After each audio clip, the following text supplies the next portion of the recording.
Here I have XIAOMI Redmi 10A, and today I'm going to show you how to take a burst shot or a series of photos on this device.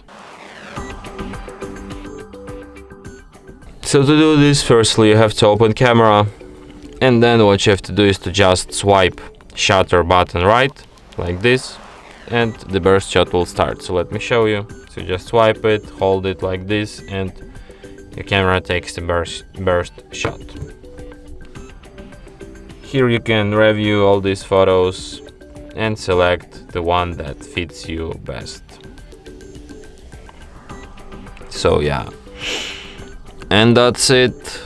Thanks for watching. If you find this tutorial useful, don't forget to hit that like button and subscribe to our channel.